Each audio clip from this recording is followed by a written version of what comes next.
Salut à tous, bienvenue sur ce nouvel épisode de Tech Express. Aujourd'hui on va parler de l'Apple Watch. J'ai fait l'achat récemment de la dernière Apple Watch SE après avoir tenté l'expérience de la montre connectée en 2017 avec la toute première Apple Watch. J'avais déjà essayé il y a donc 5 ans la montre d'Apple avec la série 0 achetée d'occasion, mais j'ai vite été rebuté par son autonomie médiocre, ses limitations techniques et sa lenteur, première version oblige.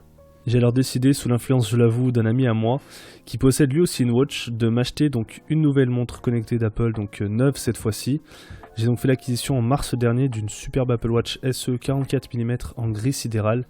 Elle est accompagnée actuellement d'un bracelet boucle unique noir non officiel mais de qualité quasi similaire, puisque je trouve les bracelets d'Apple Watch officiels beaucoup trop chers.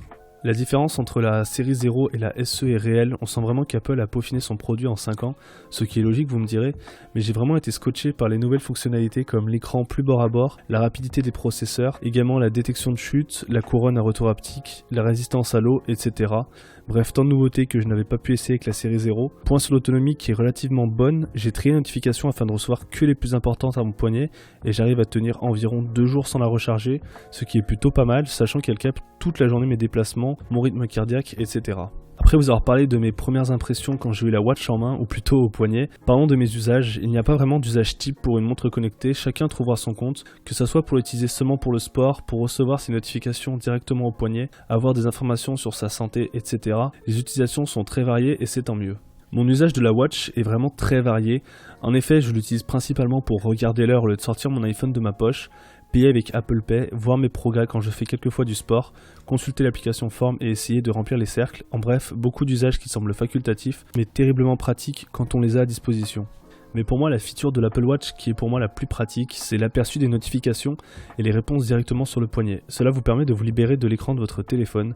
Cela semble cocasse en effet, de se dire qu'on ajoute un écran sur le poignet afin de se libérer de ces derniers. Laissez-moi vous expliquer un cas concret. Vous êtes chez vous en train de travailler sur un script de podcast, comme dans mon cas, ou sur votre dossier que vous devez rendre à votre prof. Vous recevez une notification, votre téléphone vous alerte, vous regardez donc la notification et vous répondez, dans la majorité des cas. Puis vous allez retourner à l'écran principal et voir que vous avez une notification sur Instagram. Alors vous y répondez, puis après avoir ouvert l'appli, autant voir un peu le fil d'actualité. Et voilà, vous êtes embarqué dans un cercle vicieux extrêmement chronophage. Vous restez donc 15 ou 20 minutes, disons, sur votre téléphone sans grand intérêt à part liker des photos ou regarder des vidéos sur TikTok.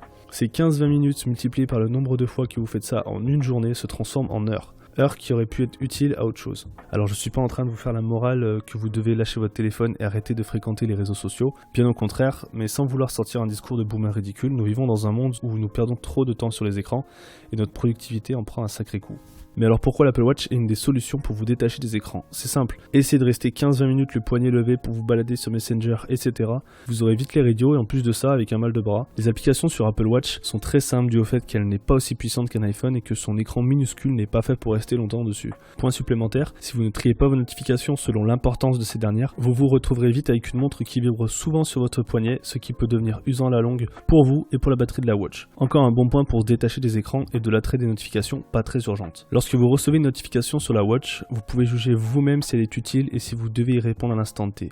Vous êtes le seul à être alerté de cette notification par une vibration qui change selon le type d'alerte. Si vraiment avec l'habitude, on sait si l'alerte provient de Messenger, d'un appel ou d'un simple iMessage, juste grâce à une vibration, c'est assez impressionnant. En bref, je pense que l'Apple Watch ne convient pas à tout le monde, mais l'expérience mérite d'être essayée au moins une fois. Seul point noir, écosystème d'Apple oblige et qu'il faut avoir au moins un iPhone pour pouvoir en profiter et le prix d'entrée est assez élevé. Comptez 200€ environ pour une série 3 sur le site Apple et en occasion je pense qu'on peut trouver de belles choses, même si je préfère le neuf ou le reconditionné d'Apple.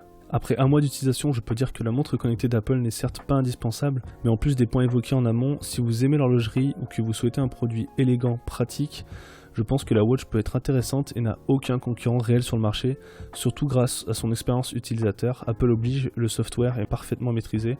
Je pense que c'est un produit qui mérite d'être vu et testé en vrai pour pouvoir être certain qu'on en a besoin.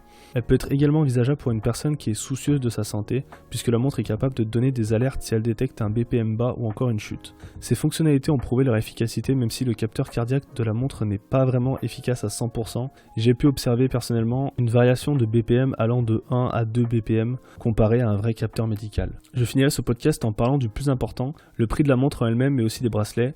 Même si je les trouve un peu élevés, il ne faut pas oublier que la montre est fabriquée dans des métaux nobles comme l'aluminium, le titane ou la céramique, que la miniaturisation et la technologie est très sophistiquée et coûte cher, et aussi qu'Apple aime bien vendre ses produits à un prix un peu plus élevé que la concurrence. En plus, le marché de l'horlogerie est destiné à des clients assez aisés, notamment dans le domaine de la montre haut de gamme sur lequel Apple se positionne très clairement, avec son partenariat avec Hermès et d'autres grandes enseignes de luxe. On arrive à la fin de cet épisode, je vous remercie d'avoir pris le temps de m'écouter. Comme d'habitude, j'attends vos réactions dans les commentaires. J'ai essayé d'être assez concis. Si vous souhaitez en savoir plus sur l'Apple Watch, vous trouverez plein de tests et d'avis sur YouTube.